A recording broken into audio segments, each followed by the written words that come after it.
We heard last week Hulk Hogan and Titus O'Neil will be hosting WrestleMania this year.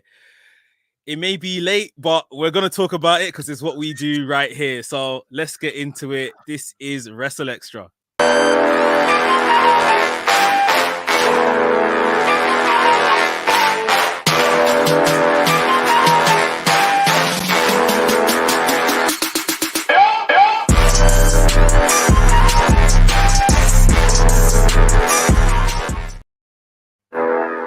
Whoa, making moves, making awkward kind of moves. Or whatever the dance was. Bro, we are here in the news. Let's get into it in a second. But yo, folks, you are watching WrestleXtra right now with me, A Dazzle, and my boy Mex. Yes, you are listening on affinityextra.com and watching live, and whenever you do, on the WrestleMania UK YouTube channel. So, Tampa's own Titus O'Neil and Terry, also known as Hogan. Good old Terry. Good old Tez. We'll be hosting our official hosts of this year's WrestleMania, which is, of course, will also be held in Tampa. 2 nights of WrestleMania with fans back in the studio, the arena, the whatever you want to call it now. This is interesting. This is super interesting because let's kind of talk about exactly why it's interesting. We know of Hulk Hogan and his, comments of 5-6 years ago now. I can't even remember how long ago it was. Something like that. Being caught out, saying the N-word, talking about a guy that his daughter was having relations with, is the nicest way to put it. Since then, we know as black fans of wrestling, Hogan never really apologized for it. He said a few things, but didn't really apologize for what he actually did. More or less kind of just saying what he said just to save his job, maybe, or future prospects and blah, blah, blah. Lo and behold, obviously, we now see him back on the screens of WWE and under contract again. And he is now hosting the Show of the Immortals, the show that, let's be very real, he made famous. Let's be honest about that. Still a legend in the game, but just one that for me is very, very much tarnished. So now their big idea is to put Hogan with a hero. I would personally say a hero of Tampa, based on what he's done, for his community and the city and how he uses his, his influence in the city and stuff like that. Unfortunately, Titus O'Neil isn't a big name in WWE. He's not, we don't see him regularly on TV. He doesn't even wrestle often and all that kind of stuff. He's more now, slowly seeped into that ambassador role for WWE. Him now as a host, it's in Tampa, so it makes complete sense in that respect. Complete sense in that respect. So, which is nice. But is this simply 2 guys from Tampa? Or is this someone's idea, PR stunt almost, of trying to mend the reputation of one Terry? Man, I just don't know. When it comes to WWE making this stuff, and this is why I continuously say, I don't think they have black people working there. Because it's like, yes, maybe the person that makes the final decision isn't a black person. Right. But this has to go through some type of line of, Vince doesn't come out one day and say, these are going to be the hosts. Vince might okay the final decision of who's been put forward for a host, but it's not him making these decisions from the ground roots, if you get what I mean. Like Hogan, as far as I know, has never apologized for what he said. He apologized for being caught for saying what he said. Which is basically, admitting I did it, and sorry, I did it. Sorry, you guys had to hear that, but it's I'm not actually sorry for what I said. there was no remorse kind of shown. Right. Pairing him with a black man, and a black man that is obviously he does a lot of charity work. He's very big on the father scene in that respect, and putting that across, a humanitarian, and he's black. Like, just pairing him, putting these two together, it's just like, come on. Yes, you're trying. Yes, they're both from Tampa, and with COVID and everything, this might be a very obvious fit. They're both here. No one has to travel per se. Just put them in the position. But they don't have like any chemistry. Like, why? It's not even.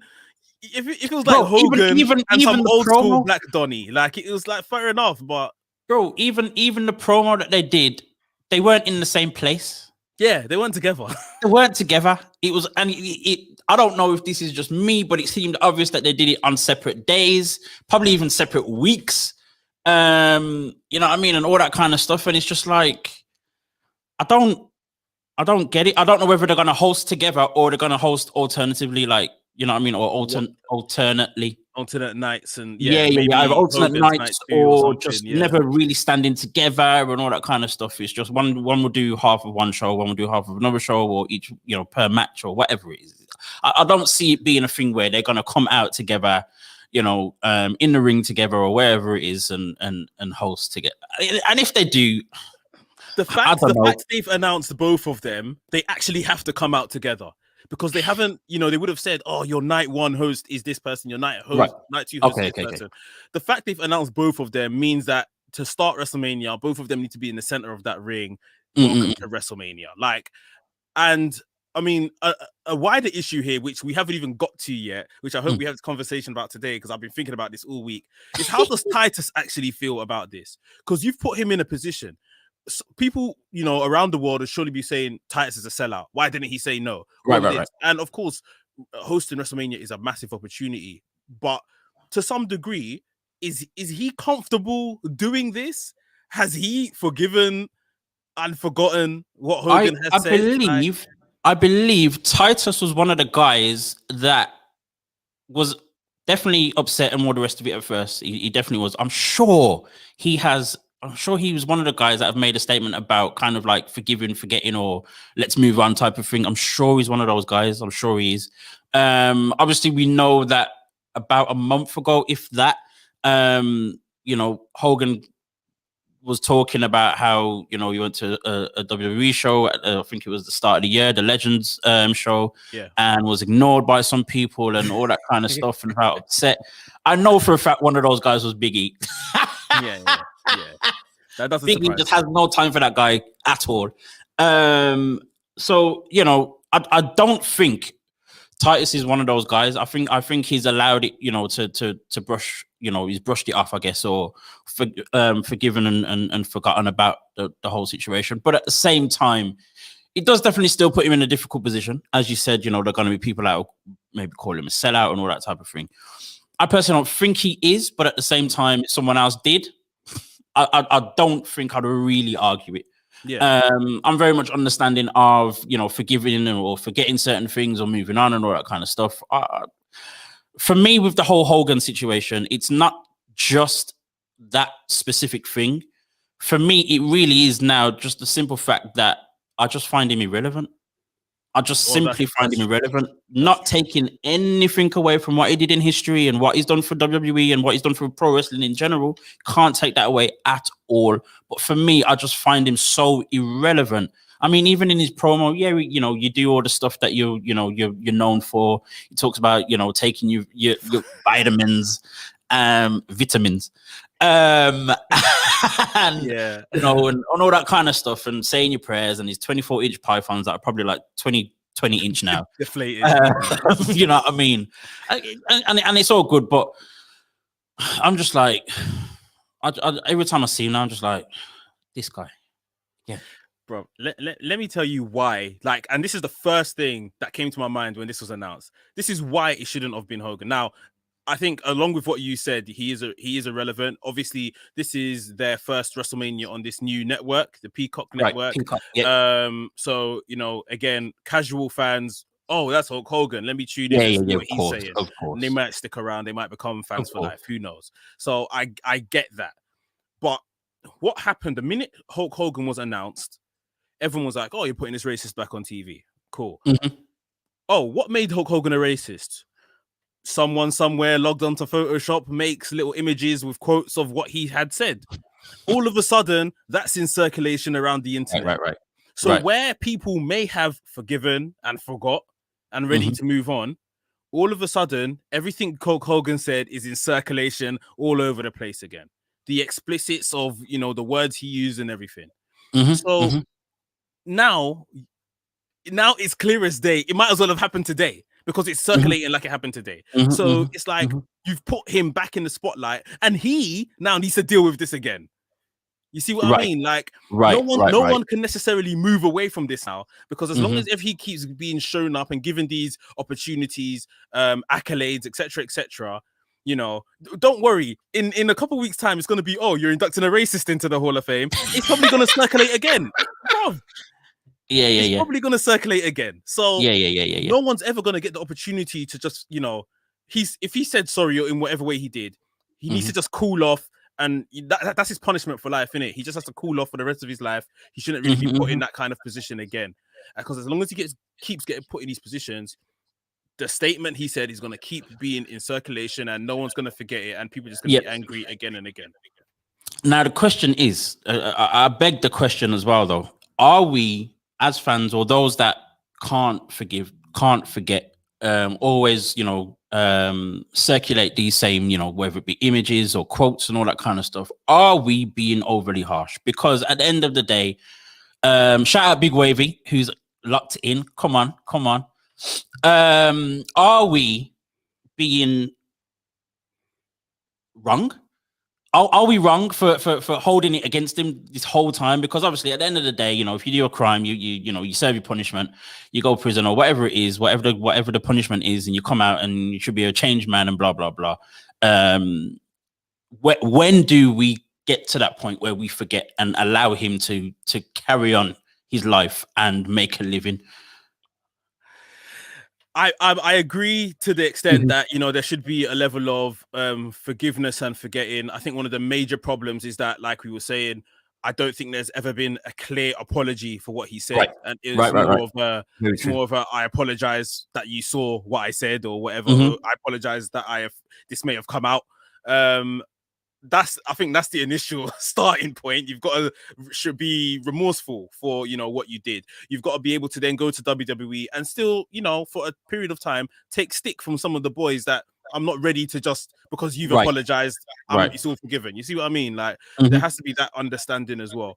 I just don't know. I mean, as big as a star they think he is, because that's why they keep bringing him back, is why he has to realize at the same time people aren't going to just get over this, and it's going to be hard for him to go back into the limelight, and this won't be forgotten.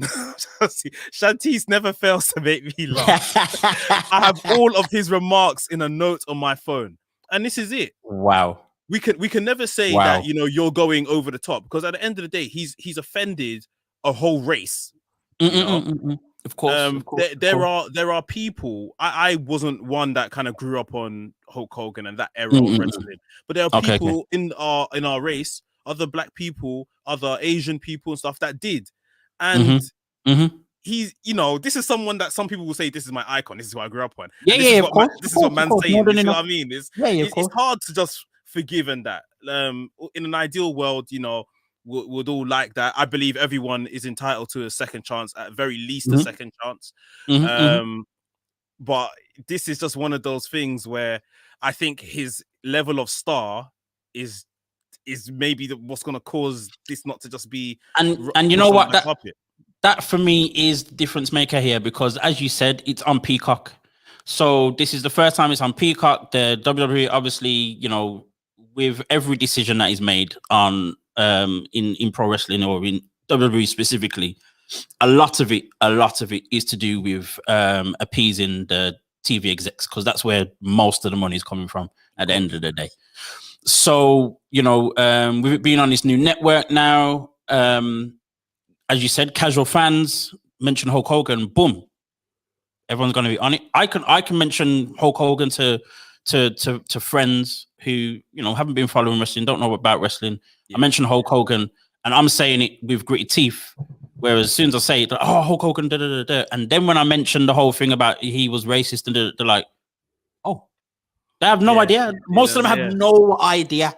No idea. So they're just seeing Hulk Hogan. They're just seeing the red and yellow. They're just seeing the bandana and the mustache, and they're like, boom, on it. Because even look back at his last few appearances on WrestleMania when he's kind of hosted or come out, just to do a little thing and whatnot. People go crazy for this guy when he comes out, and it's expected. As I said, he has the legacy that he has. He is the reason pro wrestling became popular, like the late 80s and 90s and stuff like that. Again, can't take that away. But for me, I'm just like, why? Like, is it really that serious for you to hold on to this guy so tightly than to just be like, oh, you know what, he's messed up. Gotta let him go, man. Gotta just leave it. Or whatever we do with him, it has to be, maybe behind closed doors or whatever it is. Like this whole on the biggest stage and in front of everybody and all that kind of stuff. I'm just like, you're just throwing it back in our face. As you said, as soon as you see or hear Hulk Hogan, boom, first thing you're thinking is the remarks that he made and all that kind of stuff. So you're like, and you could have forgiven him. You could have forgiven him, but the minute it gets brought up again, it's in the public eye, and you read it again. Exactly. It's like, oh, exactly. This guy. You see what I mean? Yeah, and that's the problem, man. That's the problem. Let's skip to some of the comments. Shantice is always busy. She might as well just be a third host, to be honest. She's letting off in the comments. She's talking about obviously some of the things that were said. She said they don't mention the recorded calls when his son was in jail and he was telling him be careful of them, referring to black people. Right. There's offenses. This isn't just a one and done, bro. It wasn't a one-off. Yeah.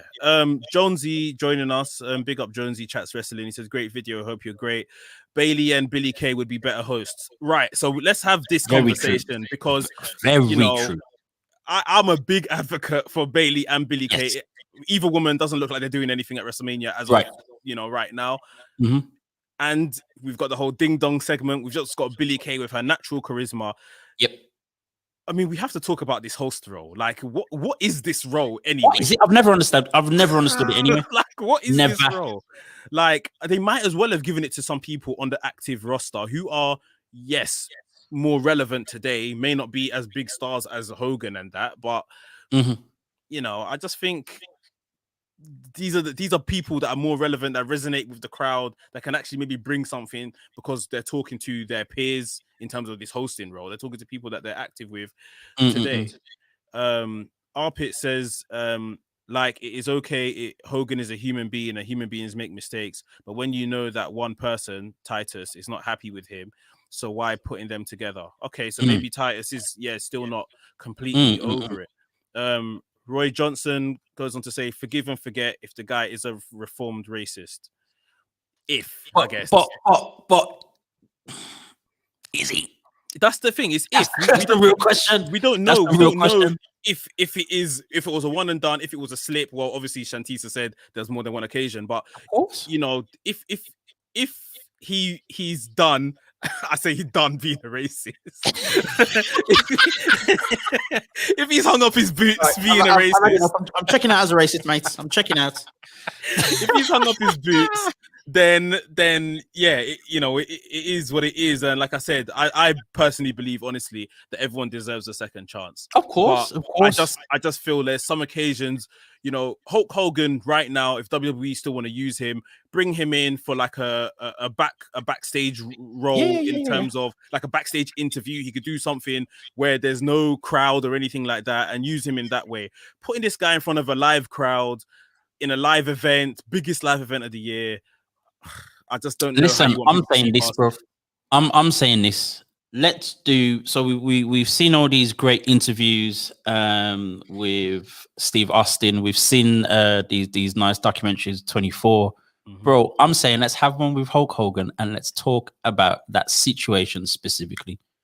You get me? Where Stone Cold. Well, probably Stone Cold probably isn't the best person to speak I was to. gonna say, who would you say would interview Hogan? Someone that can really draw him out in the industry. Someone that can really stick it on him. Me. In all reality, I was gonna say it should be you or Shantice. Don't let it be Shantice. Jesus. No, I think, you know what? I think Lillian Garcia would be decent, you know. Yeah. Lillian Garcia does really well with her show and stuff, and brings out a lot of things out of people that they probably wouldn't talk about, haven't spoken about. Not necessarily controversial stuff where she's kind of, you know, putting them on blast or putting them under pressure. But at the same time, I think with this type of situation, I think she would probably be decent to do it. Austin he's another guy who's very good at getting people to talk about whatever they, you know, and be very real and honest. But that's just another white guy. So it's like, would he say, or would he pull that out in a way where he's like, okay, right, let's be very real about it. And I think Austin, you know what I mean? I think Austin is he's very much you know, he's got old school guy genetics in him, and he wouldn't want to draw out one of the greats, if you see what I mean. Yeah. There's definitely that. There could be limitations to that, but our pick says Big E. I don't think Hogan wants to sit in front of Big E. Big E would take him out. Yeah, I mean it's an interesting one, but I mean I just think they start the problem by putting him in such a position where he doesn't really need to be. Like, let's even watch WrestleMania, and when we do, we count how many segments we see Hulk Hogan, and you're gonna think, was this worth it? Was this even worth it to bring this all out of everyone again? Was this even worth it? Very, very true. Very true. Let's keep the ball rolling and let's move on to our next thing. I'll allow you now to take this one. You tell me what is happening in the WWE right now. What's been going on? Go on. Just before we move on, I just wanted to say, because we've spent the whole time talking about this guy, big up Titus O'Neil, because this is obviously still a big deal. So yeah, big up Titus O'Neil. It's also his second year that he's hosted Mania, because remember, as much as Rob Gronkowski was supposed to do it, he got, you know, injured or whatever it was, or got hurt or whatever. Storyline hurt. And then Titus was the one that took over. So shout out to Titus for sure, man, for taking it on. And again, it's nice that they are back in Tampa, where it was supposed to be last year. Obviously, COVID changed those plans. But yeah, man, I'm hoping, you know, it helps Titus with a lot of his, you know, charity work and community work and stuff like that as well, man. So big up Titus O'Neil, big time. Yeah, 100%. So what has been going on in the WWE this past week? Right. So I think we'll start from Fastlane, which was the pay-per-view on Sunday. In terms of looking at our stars on the card, we had Bianca Belair and Sasha Banks teaming up for the Women's Tag Championships against Nia Jax and Shayna Baszler. We finally got a bit of oomph to this story, some way, somehow. Reginald's still very much involved. Sasha Banks basically boning out on Belair, saying that she's a rookie, costed them the match. Gave Belair the little poke in the middle of her head, and then when Belair kind of stepped to her, gave her one hot slap, which left her on the ground. Mate, oh my word. Hot slap. Wow. So yeah, it looks like maybe Sasha's healing up a bit. Going into this feud. We're 3 weeks out. You know, we've got 3 SmackDowns left till WrestleMania. They need something more mad needs to happen. I don't know. It's just a bit tame. What do you think? Yeah, I definitely feel like it's tame. I mean, that was a good sign. Does it feel too late? Yes. I mean, to be honest, we have seen, you know, with the ladies going into WrestleMania before, I think it was 2 years ago with Ronda Rousey and Charlotte and Becky, where we kind of just escalated real quick with like about 2 weeks to go. I'm hoping there's something similar, not necessarily in terms of how exactly how it plays out, but just the simple fact that you know, we turn up things at least 10 notches, because as you said, man, it just feels tame. It feels almost like there's not necessarily anything to fight for. I think the rookie thing is a good way to go. It's a very easy way to go. You can definitely make something of it. And that slap was serious, but I would have rather it been Bianca then goes after her. Not well. It's different. Bianca was kind of more shocked and like, okay, so this is how you're going on. Okay, cool, okay, and kind of playing it cool. And maybe she'll snap, hopefully, or something like that. But yeah, it just feels a little bit tame. It feels as though the importance of what this is being lost, and still not really working. But I think for me, like, just Fastlane in general is an absolute pointless pay-per-view, bro. It's absolutely pointless. It was just literally Raw and SmackDown together. Like everything that happened on that night could have happened on either show. Yeah. And that's what really should have happened, if I'm honest, to give the shows more substance as well and all that kind of thing, man. I really don't know. I mean, and now Reginald's kind of getting lost in the whole thing as well, because as much as he jumped up on the apron or slowed down Sasha or whatever it was during that match, it was like he didn't necessarily need to be there. He didn't necessarily make, that whole thing happen. So I'm still just a little bit, it's underwhelming and I'm a little bit upset. And I don't know how it's going to get fixed. I'm pretty upset with how this is gone. Yeah. This was meant to be kind of breakout moment, and it still is. The match is going to be absolutely fantastic. It is, but everything leading to the match just hasn't really been there. Fastlane for me, just talking on it generally, I think it does more bad for them. I know it doesn't seem like long term they do a lot of planning anyway, but it just seems pretty detrimental in terms of trying to tell stories with something 3 weeks away from WrestleMania. In terms of Sasha and Bianca, I think the way that this needs to go now is, like you said, she persists with the rookie talk. You're a rookie, you're an amateur, this, that, and the other.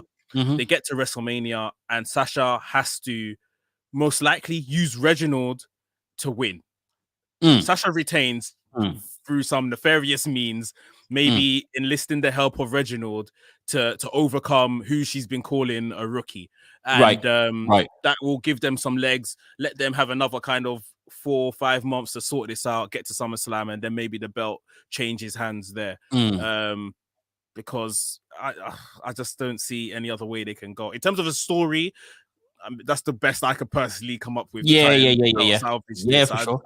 I think it's just very difficult, the kind of position they've put themselves in 3 SmackDowns out from WrestleMania. Yeah, I really can't see what can happen. And especially now that Reginald's more aligned with Nia Jax and Shayna Baszler, more so Nia Jax, of course. It was a nice little thing to see at the start of that tag team match. Both teams, both partners at each other, kind of not, kind of disagree with each other and all that kind of stuff. But at the same time, unless Sasha and Bianca were wholeheartedly going for the tag team championships, that means nothing. It doesn't mean nothing now means absolutely nothing. No, nothing at all. You know what I mean? So I really don't know. I don't know. I'm just my mind now is just set on the match being good, because the build-up's dead. It's dead for me. It's not impossible. There's 3 weeks. It's not impossible for it to be amped up a little bit, but I really don't see and can't see how that's gonna happen. It's a difficult one. Very difficult one. Yeah, it's not the best situation, and I mean, let's move on to one that was good going into Fastlane in Big E and Apollo, and then it did delivered on the night. They had a really good match. Match was good. It had a really good match up until the finish, where who knows who was trying to win that match, who was trying to pin who, whether it was supposed to be like a double pin situation. What I did like was obviously after the mess up of the pin happened and the ref confirmed Big E won, Apollo maintained some heat by attacking Big E afterwards. I always thought this was going to be a very sticky situation. I've been comparing this to, how they built up Carmella with her new repackaging. She lost to Sasha like 3 times and Carmella's not even on TV now. Right. They cannot afford to do the same to Apollo Crews. So, I mean, that begs the question: does Apollo Crews beat Big E at WrestleMania? So I feel as good as the match was, on its own, as good as all of that was, it should have been left until Mania, basically. That way you wouldn't necessarily, well, not that you wouldn't care about the outcome, but it would be less predictable for me. If there was no way I was seeing Apollo winning at Mania. I mean, at Fastlane. Yeah. I don't know. I must say this though. I am very much now already used to this Apollo, even with his Wakandan accent. Wakandan.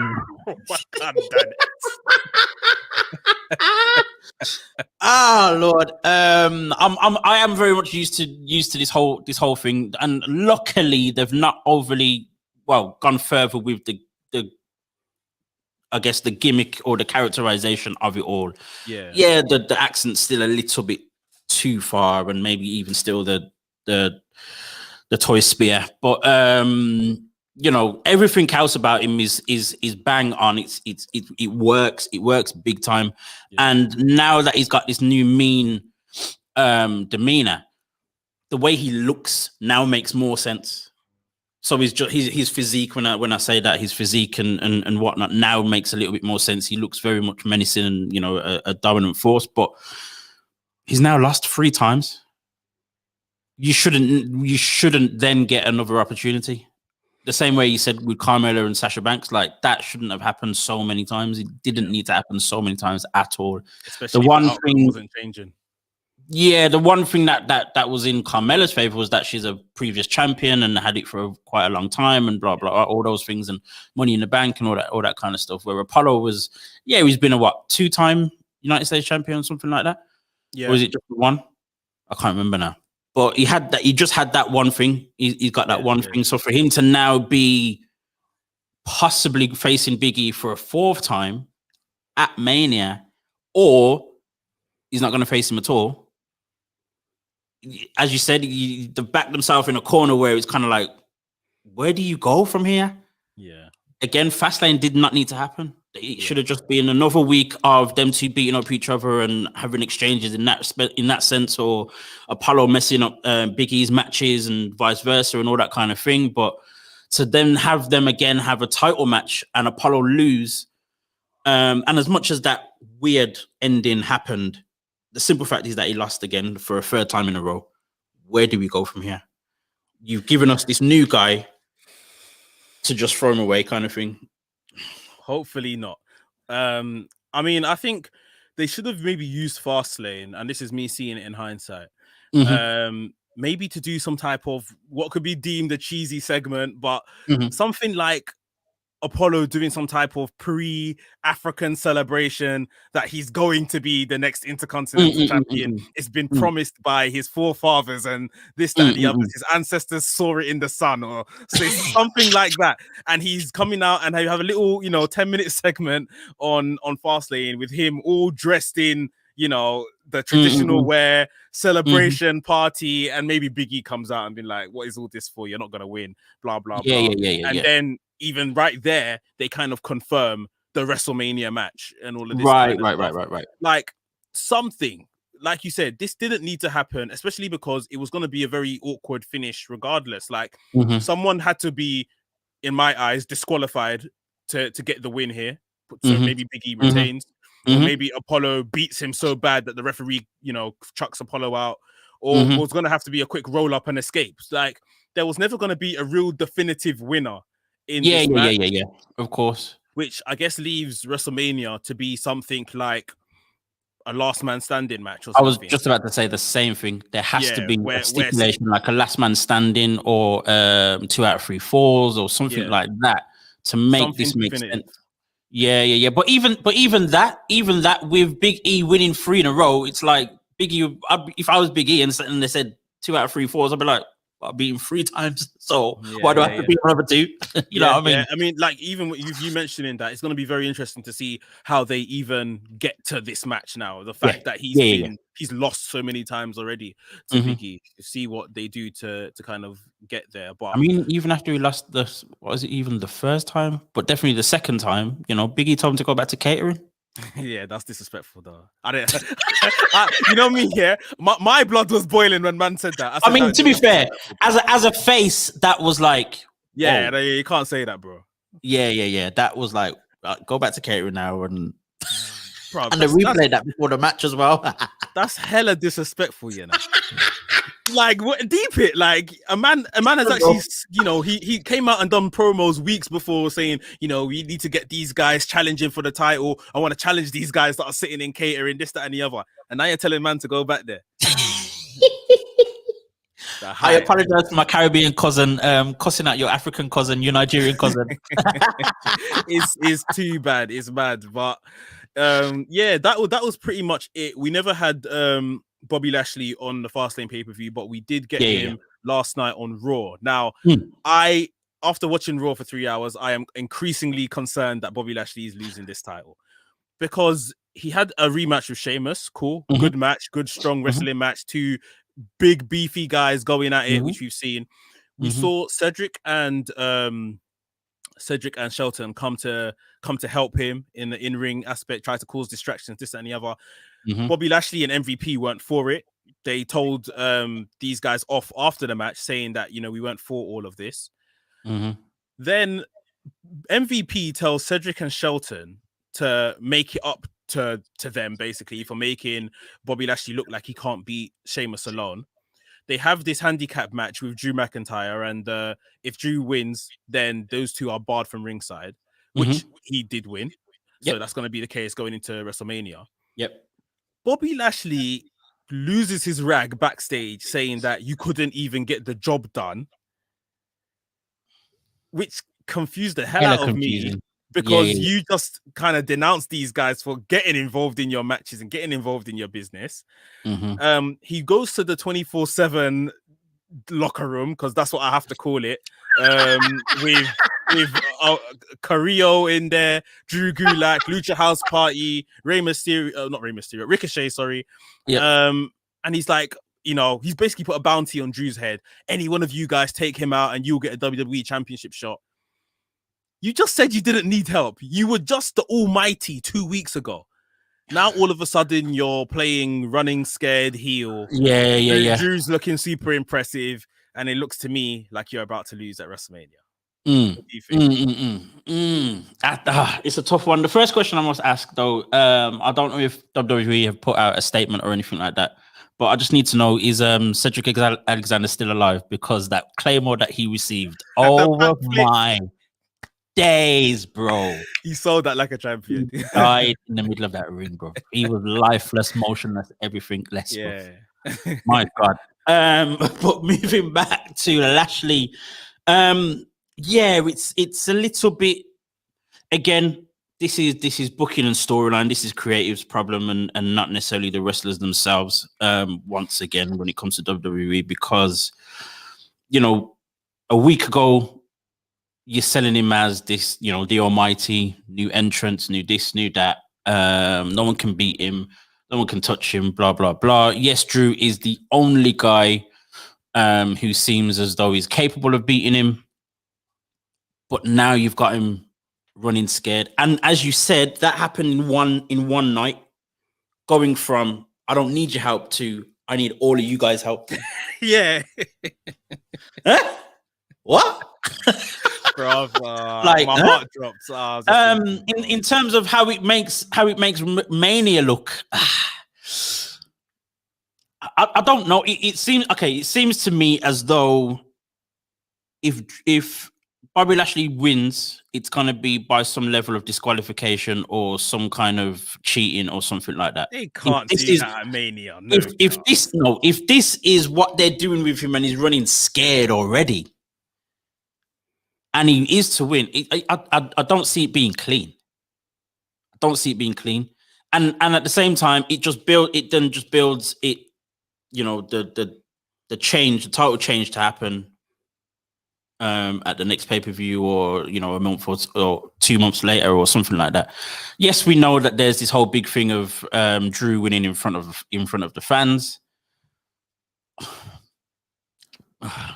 I just hate this whole situation, bro. I hate it. Bro, I hate it with a passion. This is what's happened. If we just look at the timeline of events, if you like. Yeah. Drew, from I don't know how far back, Drew was told, or he must have been told, because it's obviously filtered out to us as fans, that Drew was going to pick up this title again at WrestleMania in front of fans, right? They have made the Miz cash in, so he loses the title.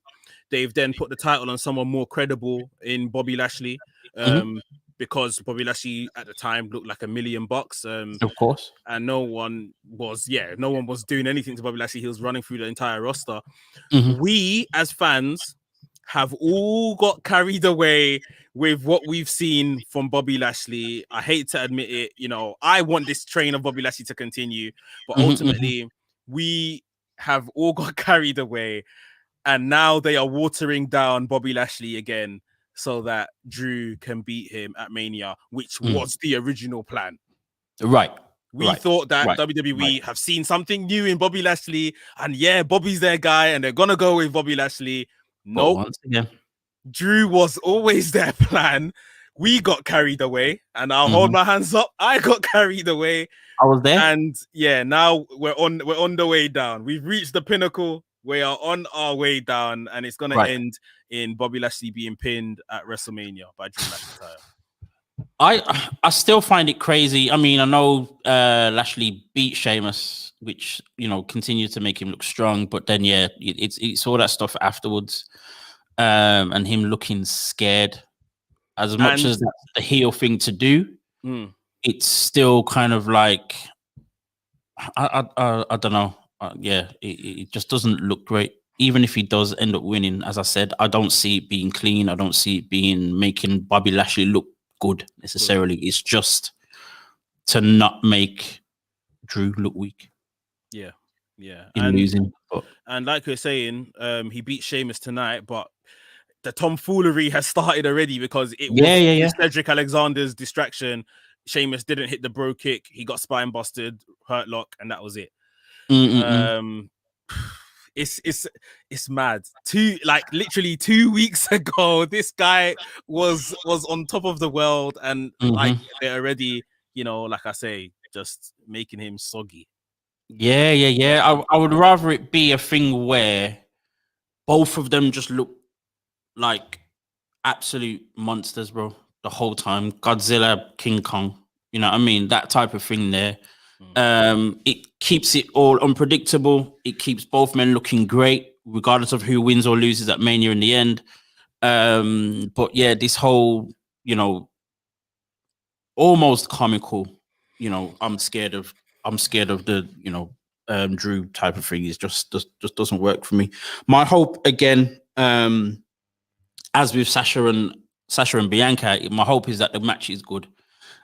We've seen, if you've seen their previous matches on Impact, them two can go, especially together. We've seen, what Lashley's done recently. We've seen what Drew, the matches with Sheamus and Drew matches have been amazing. And also even with Drew and Roman Reigns as well. For me, there's a potential of Lashley, Drew being just, almost like a culmination of all those three encounters. So what they've done before, what Drew's done with Sheamus, and what Drew's done with Roman, that match could be absolutely amazing. But it already feels it's going to be tarnished by silly booking and storyline and whatever the outcome's going to be. And I'm just like, WWE are just getting it wrong, bro. Just getting it wrong. And this is their biggest show. And already I'm just like, am I even going to watch? Am I even going to watch it live? I will, because it's WrestleMania, but I'm not going to be. I already know I'm not excited for WrestleMania. I'll put it down on the table. I'm not excited for WrestleMania. It's that simple. You know how much it hurts me when I hear people say that? Yeah. Because this is the one show we should all be excited for. Right. And it hurts me as if it's my own company, because it's like,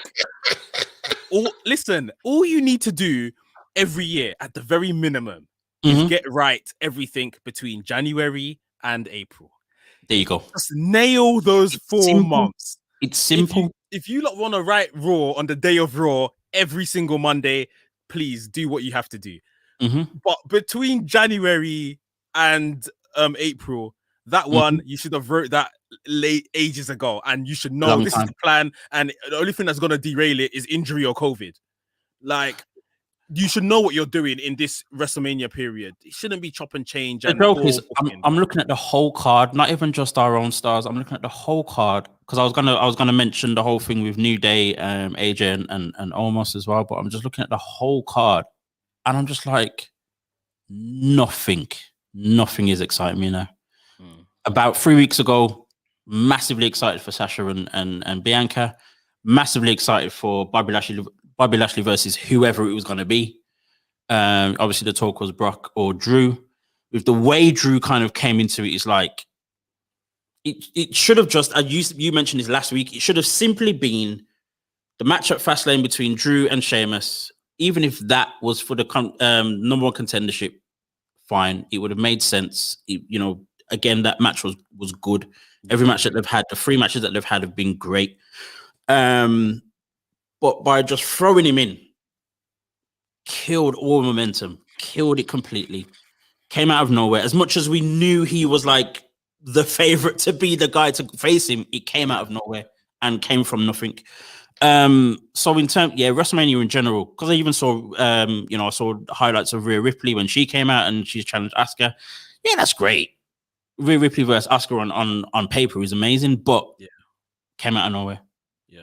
I love that she mentioned that Charlotte was recovering from COVID. I don't think anyone's ever mentioned COVID in the whole 365 days that they've been only Drew McIntyre, and Drew was because he was champion at the time. Yeah. He mentioned, he had to explain where he was. Yeah, he kind of mentioned it in a roundabout way, but not as blatant as Rhea did last night. But yeah, there's nothing about WrestleMania that I'm excited about anymore. And even that, it hurts me to say it because I've felt like that for maybe even the last 3 years, if I'm completely honest. Oh man, you're breaking my heart. Don't say that, please.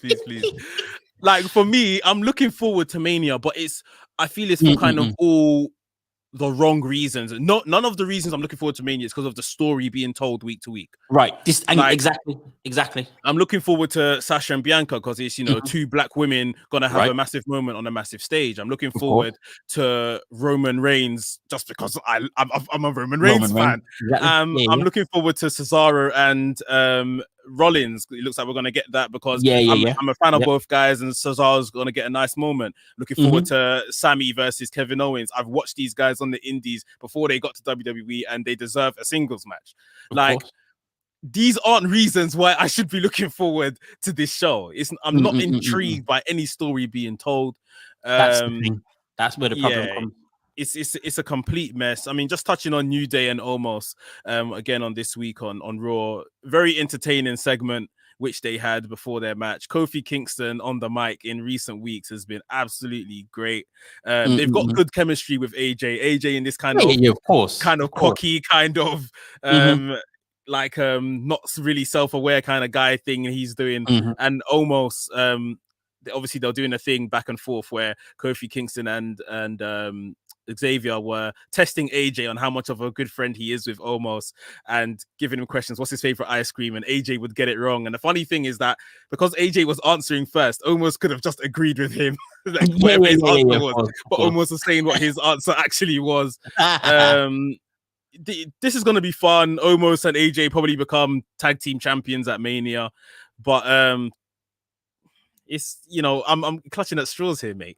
For sure. It's not great. It's not great. And this is the thing. Like you said, I mean, we get excited for Mania because it's Mania. At the end of the day, it's Mania. It's the biggest show. There's supposed to be some major things that happen, and all that kind of stuff. We're getting excited for Mania, but as you said, for me as well, I'm massive when it comes to these storylines. And if the storyline doesn't make any sense, if you're not giving me, if the match isn't a climax to a storyline,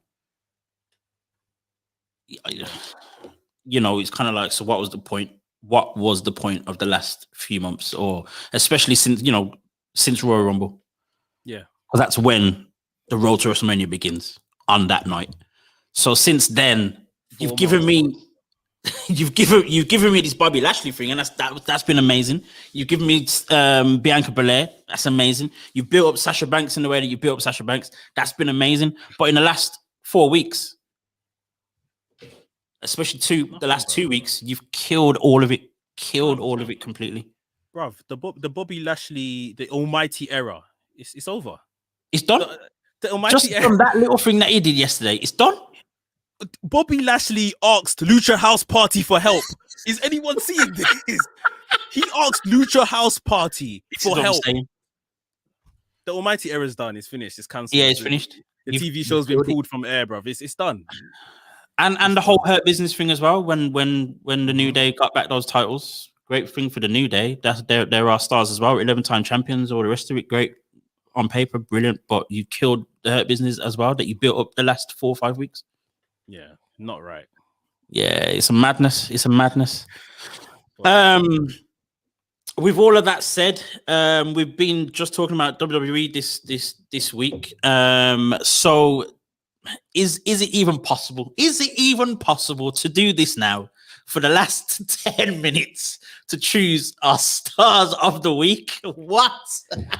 Mate, for me, I've got my star of the week, and obviously after kind of berating WWE for the last 50 minutes, I'm going to AEW for my star of the week. I'll go first. My star of the week is Jade Cargill. Last Wednesday, she had a match. I can't remember the woman's name. It was Danny Jordan. Yeah. And it was obviously kind of spotlight match, enhancement talent kind of thing. Jade looking absolutely great. One thing I'm really enjoying with her is her character is defined. She knows who she is. All of that character work is down to a T. She beat this woman in like 4 moves, including a German suplex, which nearly chucked her out of the ring. Like one with a glam slam. You know, if that wasn't enough, went to pick a fight with Red Velvet after the match. Red Velvet obviously still keeping herself very relevant in the story, which I loved as well. And then, you know, in the main event, when we're getting that brilliant match between Britt Baker and Thunder Rosa, we see Jade Cargill in the stands, feet kicked up, just watching these women rip themselves apart. The camera caught her a really good time. They could make Jade Cargill champion tomorrow. Honestly. Yeah. They could slap the belt on her at any time. I'd believe it. However green she is, however inexperienced, all that kind of stuff, I'd be like, okay, let's go with this. Let's go with this. I'm good. 100%. So for that, for just the match, even though it wasn't much of a match, it didn't last particularly long or anything like that.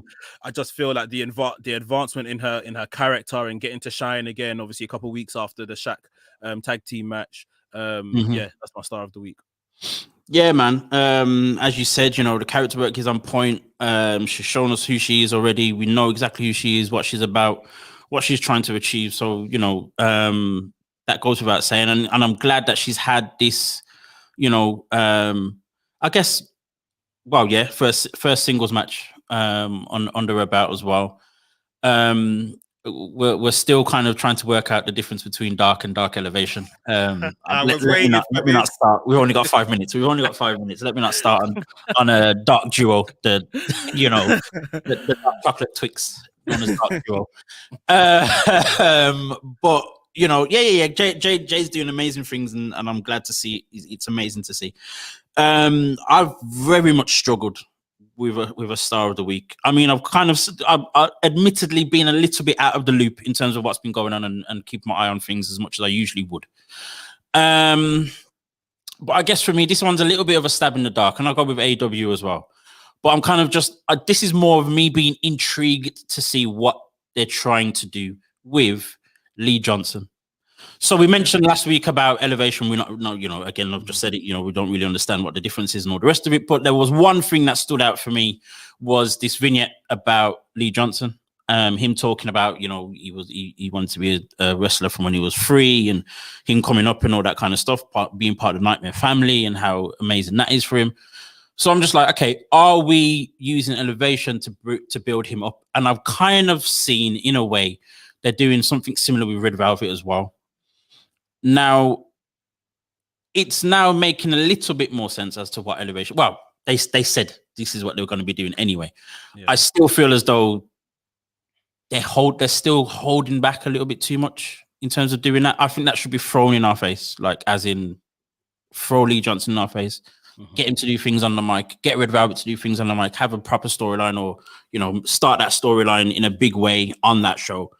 But shout out to Lee Johnson just in general for getting to where he's at now. This time last year, he was even saying in the vignette that he didn't know what he was doing, what was going to happen next, and AEW just called him kind of almost out of nowhere, started working, and they were happy with what he was doing and kept on calling him back.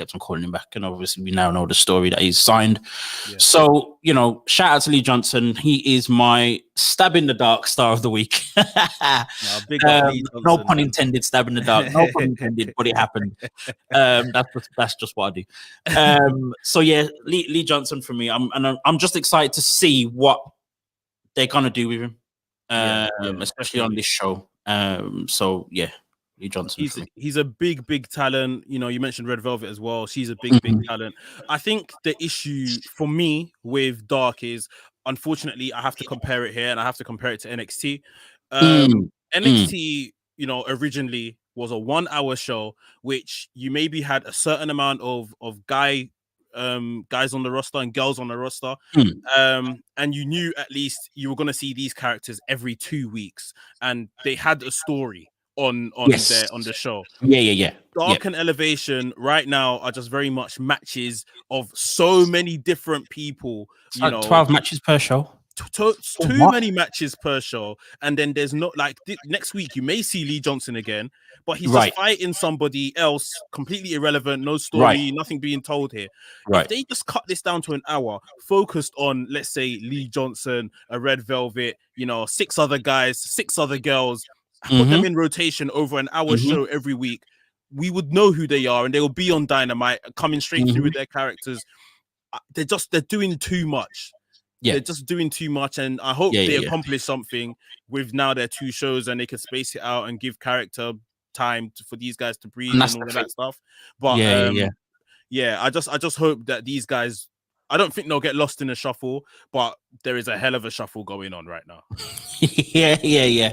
It's this whole thing of trying to give everyone time. It's almost like, in the same way we're going to get some level of battle royal at WrestleMania. It's just to throw everyone on the show. What I mean? And that doesn't really work for me. As I said, there's way too many matches. You're doing that twice. You're doing that 2 nights in a row.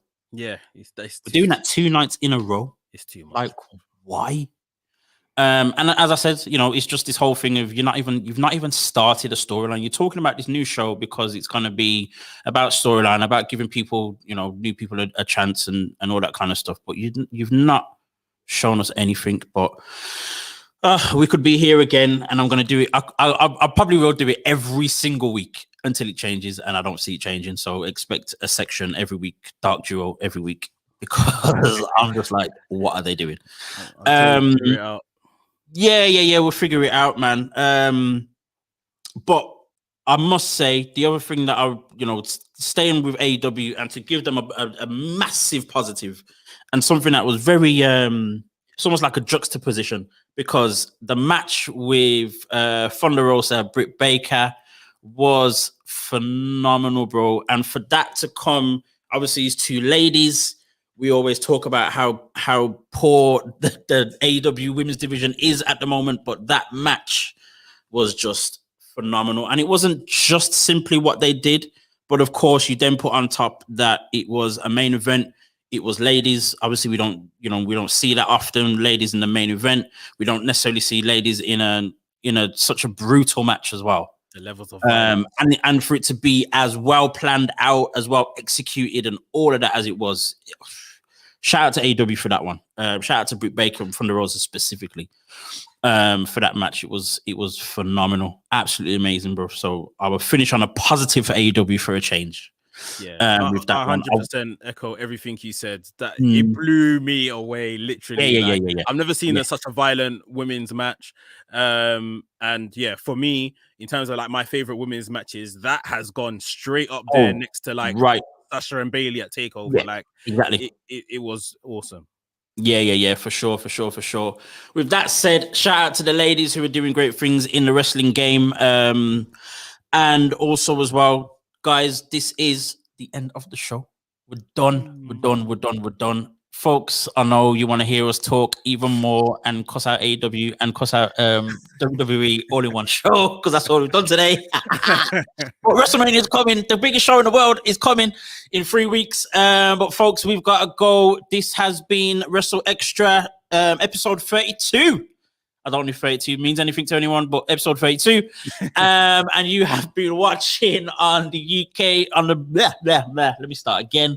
On the WrestleMania UK YouTube channel, as well as listening on AffinityExtra.com. Of course, you can follow us on Twitter and on Instagram. I'm currently, for some, most of you haven't even noticed. I haven't even posted for like about 2 weeks and no one ain't said nothing. Hiatus, you know what? Safe anyway. But I've been on a bit of a hiatus until Easter is over. But you can still follow me on Black Wrestling Alliance, and also follow Mex on WrestleManiac.uk. Yep. Check out the Kick Out podcast as well. That Mex is on also, as well as the Elite. The Elite Maniac show as well. Yes. This guy's just doing way too much stuff. This is why I have to take a break, because I think space to do what he's doing, because I ain't got time. But yeah, man, he's working. But folks, this is it. This is the end of it. It's been great, and we will see you next week.